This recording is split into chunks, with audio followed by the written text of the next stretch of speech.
முருகனாய் முதல்வனாயானவன் ஸ்கந்தகுரு. ஸ்கந்தாசிரமம் இருக்கும் ஸ்கந்தகுரு அடிபற்றி சரணம் அடைந்தவர்கள் சாயுஜ்யம் பெற்றிடுவர். சத்தியம் சொல்கின்றேன், சந்தேகமில்லையப்பா.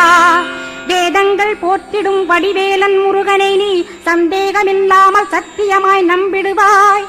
சத்தியமான தெய்வம் ஸ்கந்தகுருநாதன். சத்தியம் காணவே நீ சத்தியமாய் நம்பிடப்பா. கன்னிமார் ஓடையிலே நீராடி நீரு பூசி கந்தகுரு கவசமோதி கந்தகிரி ஏறிவிட்டால் முந்தை வினை எல்லாம் கந்தன் நகற்றிடுவன். நிந்தைகள் நீங்கிவிடும், நிஷ்டையுமே கைகூடும். கன்னிமார் ஓடை நீரை கைகளிலே நீ எடுத்து கந்தன் என்ற மந்திரத்தை கண்மூடியுருவேத்தி உச்சியிலும் தெளித்து உட்கொண்டு விட்டிட்டால் சித்தமலமகன்று சித்த சுத்தியும் கொடுக்கும். கன்னிமார் தேவிகளை கன்னிமார் ஓடையிலே கண்டு வழிபட்டு கந்தகிரி ஏறி